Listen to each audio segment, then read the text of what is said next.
the dog's running around like crazy. Okay, we're off to a great start. And it's raining? Sleet. I don't know.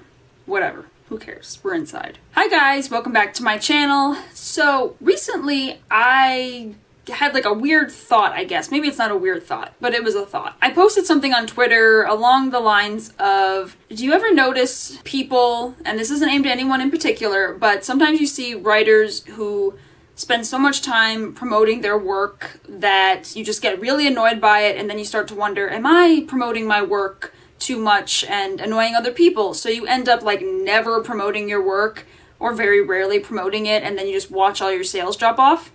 Yeah, that's me. There's a very fine line between the right amount of self-promotion and just going overboard and like under promotion, and it's really hard to find that balance. And I feel like I try to spend more of my time talking about just like writing and books in general and less time about my specific book. So today, I'm going to throw all that out the window, and I'm going to try instead to embrace a little bit of self-promotion. So I think in every single video, I at least mention my self-published novel, Blood of Fire. Usually at the end, and obviously if I do like tag videos that talk about my writing, that is the book that I use in reference. But I haven't really talked much about it in depth. So I wanted to do that today. This might seem a little bit disorganized because it's just been like one of those weeks, and there's just some things that I just kind of wanted to talk about on the fly regarding my book. So if you're completely unaware of what I'm talking about, this is my debut novel. Right there, make sure it's in the frame. And so I'm just going to begin by reading the blurb on the back, because that seems like the easiest way to start, and then I'll elaborate from there. 17-year-old Valeria Fierro must flee for her life when her peaceful farming village is destroyed by the city, her clan's powerful yet mysterious rulers. Haunted by the deaths of her parents and her older sister's disappearance, Valeria must learn to survive on her own when she is captured by the Grakir, a forest-dwelling warrior race with rumored abilities to control godlike beasts. The more time she spends in their world, built upon a foundation of strength and honor, the more lies she discovers about her own world and the city she once revered. But a fiery secret runs through her veins. Will she be able to harness this power and find her sister, or will the city stand in her way? So yeah, basically it's about a girl who is living in a sort of humdrum farming village on the outskirts of a very big and powerful and important city. And I call it the city rather than giving an actual name because in this fantasy world, it is believed to be, depending on who you ask, it's believed to be the most powerful and or the only true city in existence. And the city's government controls everyone. And this village, aside from the city right next to it, is very isolated from the rest of the world. And the city spends all of their time and energy controlling everyone around them, but in a very nice and benign sort of way. So basically, they try to make it seem like they're the really good guys and that living in the city is like the best possible thing that you could ever do because they take care of you and they're very wealthy and important and they have all kinds of resources, which is true. But what the Fierro don't realize is that they really are a totalitarian government. Valeria grows up believing that the city will take care of everything and they have nothing to worry about as long as they just mind their P's and Q's and behave, which is fairly easy. But then one day, the city just starts destroying their village and they don't understand why. And the reason they find out is because they're looking for the last person of the Fierro clan who can create and control fire. Each clan in this world has an ability over a different power unless you are just a normal person or what I like to call a city dweller. A city dweller is just a normal human being who lives within the city. So when the city starts destroying her village and killing everyone, obviously no one knows what's going on, but there are some people, including Valeria's parents, who have begun to suspect that something weird is going on. And obviously they know that Valeria has this power. They do find out when she's like 5 or 6 years old, 6, 7-ish, I don't know, that she's the only one with this power, and basically they spend their entire lives hiding it. So Valeria isn't allowed to touch anyone because her skin is physically very hot to other people. She has to wear a coat in the winter even though she never gets cold, and stuff like that. So she naturally becomes a very introverted and sort of keeps to herself a lot. And while the village is being destroyed, her mother says, since you're the last one of our people that has powers, you need to run away. So she runs away, and she's captured by the Grakir clan. Hi, dog.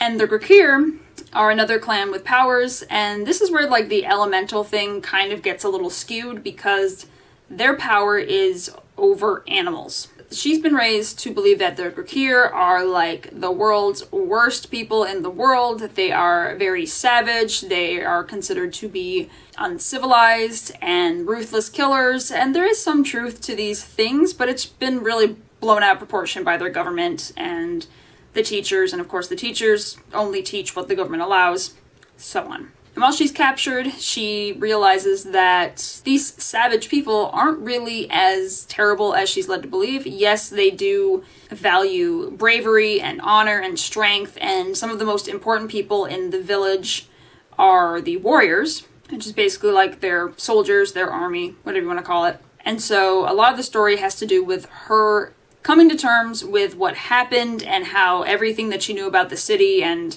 her society is basically a lie, or a lot of important things have been concealed, and also having to live on her own and overcome losing, like, her entire family and her entire clan. And she basically decides that she doesn't want to be a victim her entire life, so she has to assimilate into this clan and figure out how she can make her power stronger, and so she can find her sister who has disappeared and, you know, try to move forward in some way rather than just continue to be a victim and just completely naive about the world around her. So I'm going to try, like I said, to make this as non-spoilery as possible. That's not a word, but I'm using it as a word in this case. So I wanted to talk a little bit about the main/important characters and their names, because one thing I've realized is that most people don't know how to pronounce the majority of the names in this book. I mean, some of them are pretty obvious, but a lot of them, even ones that I thought were kind of simple,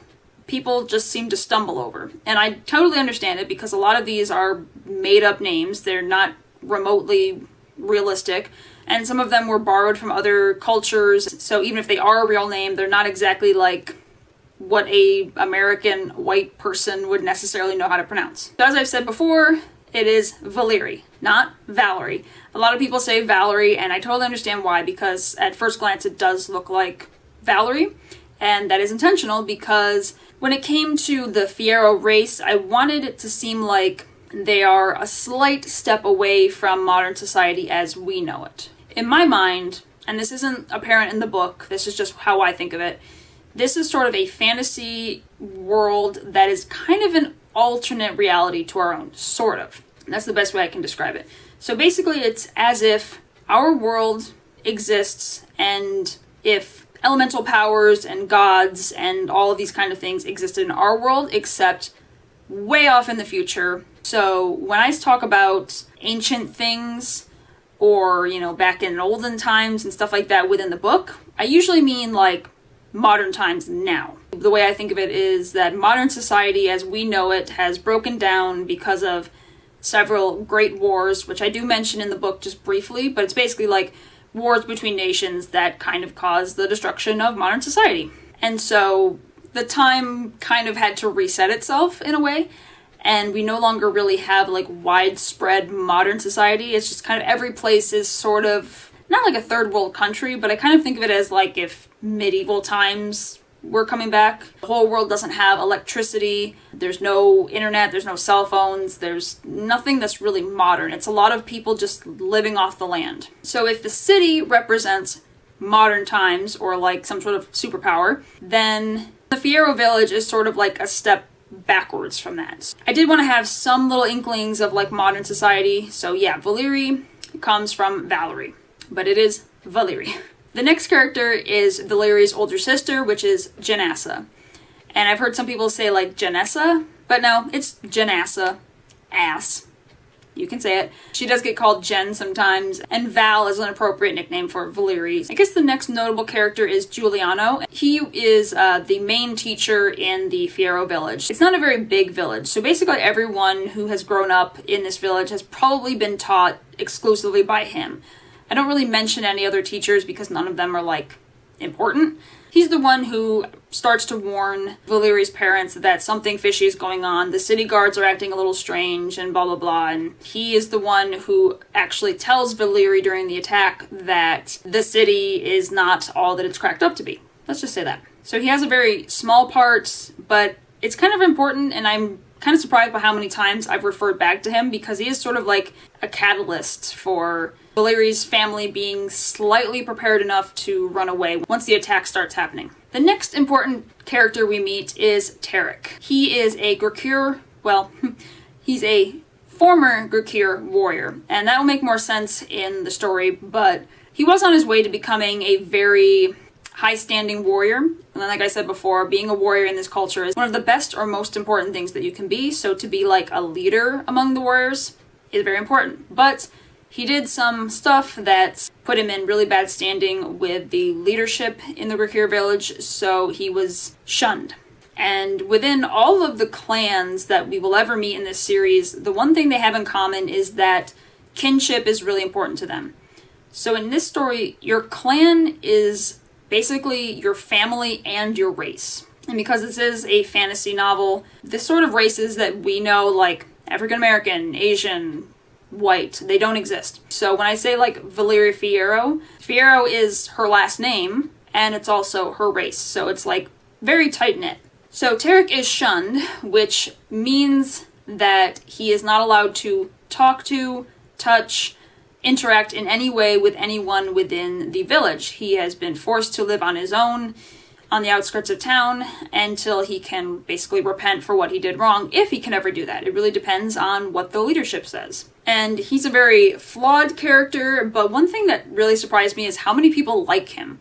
And I started to like him too, because he is a complete jerk and he makes a lot of mistakes, but he has reasons for his flaws. Even the biggest mistake that caused him to become shunned, he has a good reason for. I'm trying to do these in order of appearance. So the next one that I'm going to talk about is Kiro. And yes, it is like a silent H kind of thing. Kiro is an animal god. The way the god companion thing works in here is that the Gurkir, it's not that they have control over the gods or the animals as the city led everyone to believe and what the back blurb kind of leads you to believe. It's really more that they're blessed by some animal god. And so there's a difference between a sort of like regular god and what I call an ancient god. And basically the ancient gods are like the first of their kind. They're pretty much invincible. They can't be killed. They don't exist on like the normal world. They live on what I call the higher planes, which is kind of like heaven, kind of like the afterlife, kind of that sort of thing. But the ancient gods do have the power to come into our world if they want. They usually don't, but if they do, it usually means either something really good is going to happen or something really bad is going to happen. Historically, every Gurkir had a god companion. It's basically, I hate to use this phrase, but it was basically their spirit animal. And spirit animal has been kind of like been used a little bit, I don't want to say like inappropriately, like I'm offended or anything, because I'm not, but as someone who did study shamanism a little bit and animal totems, spirit animal was originally, how do I explain it? It's kind of like your power animal. It's kind of like the animal that you call upon and meditate upon to get some sort of guidance and power in your time of need.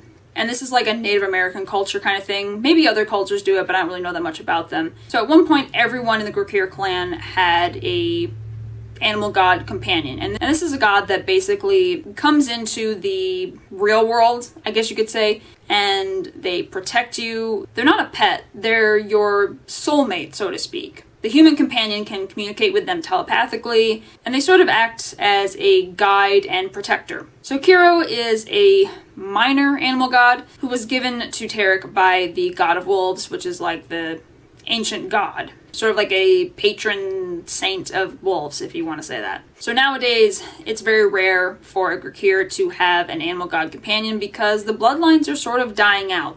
As we've seen with the Fierro clan, where it was presumed that everyone in the clan had no powers anymore. So now it's a little bit of a rarity to have them, and people that do are considered much more blessed in a way, and they're kind of given a little bit higher standards, except for Tarek because he done fucked up. and now he's shunned.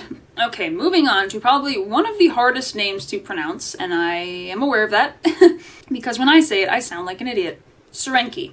Now, Serenki is also a Grakir, but she has become shunned by default. Tarek was married to her older sister. Her older sister died, but Serenki was still like within the family, so she was also by default considered shunned and bad news and bad luck to be around. So she had to live with Tarek and Kiro on the outskirts of town, but she can come into town or into the village to trade and interact with people, but people still don't touch her because it's considered kind of like bad luck or kind of like a curse. And she becomes Valeri's sort of surrogate sister and mentor while she's getting used to the Grakir clan. And Valeri doesn't want to like her at first, but she kind of can't help it because Serenki's really nice and she's a good person. Alright, next is probably most people's favorite character, and that is Savan. Savan is a snake god who comes to Valeri, who's sort of blessed unto Valeri by the goddess of snakes, which is like a patron,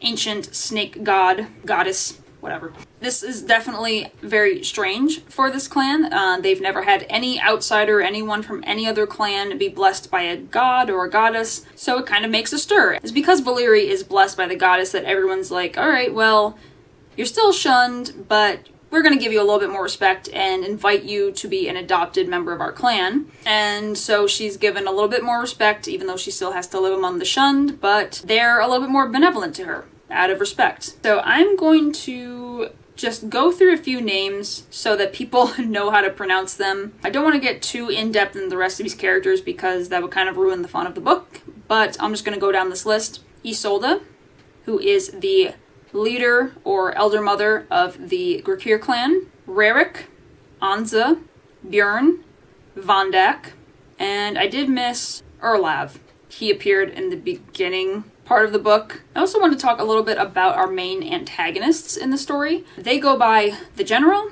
and the Chancellor. I don't want to say too much about them except that they basically run the city. They are basically the head of the government and therefore in charge of everyone else in the surrounding area. One thing I did want to point out is the reason they don't have like real names, like first names, or I mean they have them, but I obviously don't mention them. And that's because they're sort of meant to be figureheads or like symbolic. So basically the general could represent any military force anywhere, not necessarily the United States military. Likewise, the Chancellor could represent any sort of leader, figurehead, or any sort of like ruler in charge. And there's some other characters that you'll find more towards the end of the book that fit this same thing. The scientist, the historian, the interrogator, stuff like that. So these are meant to be like figureheads or representatives of an idea or group rather than like specific people or specific types. That's why I don't want to say like king whatever, or I didn't want to say president whatever. I mean, chancellor is a title, but it's very loose. It's more just a figurehead for the idea of that representative. Alright, my camera died, so I hope the angle's still good. Hope the lighting's still good. My voice might give out because I'm not a talker. So I'm going to talk a little bit about the clans. And in the first book, only 2 clans actually appear. The Fiero, which represent the fire element, and the Grakir, which have the animal element. In book 2, we're going to meet 5 other clans. Well, we actually only meet 4, but there's mentions of a 5th one. And I don't want to get too much into that because I haven't published the book yet, so you won't be able to like go read it and figure out what I'm talking about. But yeah, so the Fiero represent the fire element, and fire is my favorite element. Their powers are that they can create fire out of nothing, and they can also manipulate fires that are already burning. They always have a very high body temperature, so if you touch them, you can tell that they have the power. I mean, no one else would really know it except for them, but they're considered to be like a dead race. Even though the Fiero without power still exist, it's kind of just like a name at this point, not so much like the powers. They were considered to be the first and oldest clan, possibly the most powerful, but the cool thing about elements is they tend to like balance each other out, so you can't really say that one is by far the most powerful. Because of the fact that their powers are pretty much gone and that they live so close to the city, they're considered to be like a little bit of a joke at this point. They're considered the weakest clan because they live under the city's foot. So a lot of the other clans don't have much respect for them, and it's really hard for Valyria to get along with other Grekir because most of them are just like, well, you're just the city's lapdog. You don't even know that you don't know things about the world. So she gets a lot of disrespect just for being Fiero, which goes along with like the main overarching theme that I originally tried to come up with when I was writing this, was about racism and prejudice and how we shouldn't be assholes to each other just because we're different or because we have a different culture. The inspiration for this clan was kind of just northern New York, because that's where I'm from. And then the other clan that appears in this book is the Grekir. They are referred to as savages a lot because they kind of live on the outskirts, and they really are, I don't want to say like the least civilized, but if you compare them to the city and the Fiero, they are considered very uncivilized because they just sort of live out in the woods in huts and crudely constructed houses and tents. The inspiration for this clan was a mix of Viking culture and Native American culture, because I wanted cultures that are very close to the earth and nature, but also it would make sense for them to be in a place that's like the northeastern United States. And so one of the big things that I also wanted to point out with the clans, or a point I wanted to make with the clans, is that they both are very egalitarian. I think that's the word I'm trying to think of. Gender doesn't matter as much as what you can do. The only time that doesn't really come to effect is when it comes to warriors, because on average, men tend to be more physically strong than women. But still, one of the things that's important to them is what you can do rather than who you are. Wiggle butt, wiggle butt, wiggle butt. Are you here to interrupt my video, young man? Oh no, my notes. How will I ever know what to ramble about without my notes? I think the last thing I want to talk about, so this isn't like a 30,000 year long video, is the importance of tattoos in the Grekir culture, and also the warrior dreadlocks. So the reason I threw in the tattoos is mostly because I really like tattoos. But also because tattoos are considered to be very symbolic in a lot of cultures throughout centuries. They are not a new thing. They're not a new fad, as many people like to think. They've been around a lot longer than modern society and, you know, the kind of things that we come up with now. But in the Grekir clan especially, tattoos are considered not just as some sort of like ornament, but it also differentiates you and your place in the world from someone else. If, for instance, you have tattoos around your face, around your eyes specifically, that denotes that you are a scout, which is basically like along the same lines as a warrior, except you're considered to be someone who scouts out the enemy and is a little bit more about range fighting. They use bows and arrows a lot rather than like up front, the cavalry, like coming in for the kill. And so with the tattoos, it's meant to denote your job and your place, but also it's meant to encourage the gods' blessing. So to have tattoos around your eyes would say that you want the gods to bless your eyesight so that you'll be able to do your scouting better. If you have tattoos on your hands, that means that you're probably some sort of craftsman and need to do really fine detail work, you know, like jewelry or something like that. If you had tattoos on your arms and shoulders, or maybe your upper back, that means that you want the gods to bless your upper body strength, meaning you're probably like a farmer or someone who does a lot of manual labor. And then, of course, the most notable tattoo in the village is the warrior shield. And this is a tattoo that extends from the throat all the way down to the chest, and it's meant to not just denote that you're a warrior, but it's also created using a very special kind of ink that, again, is something I made up. It's a mixture of like actual tattoo ink and a type of stone or gem. What am I thinking of? And so this gemstone that I came up with is supposed to be harder than diamonds, but really dark. Mixed together, it actually forms a little bit of a shield. So it's supposed to deflect knives and arrows and stuff like that. So it has the purpose of saying that you're a warrior and that you want the gods to bless your warriorness, whatever. But also it's meant to protect vital parts of your body.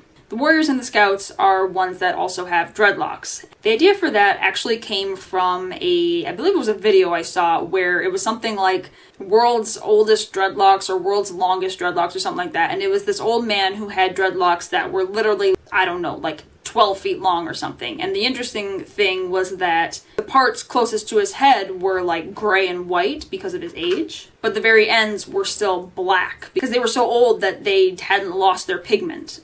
And I found that really fascinating, so I just kind of thought that it was another way to differentiate people who are, warriors and scouts and fighters. And it's also meant to show that, obviously if someone has really long dreadlocks, they've been doing it for a long time. Sometimes they'll put ornaments and like little beads and stuff in them. And it's also because that kind of hairstyle takes a lot of dedication, just like becoming a highly skilled warrior or scout takes a lot of dedication. Alright, so I feel like this was a little bit of a rambly video, but oh well.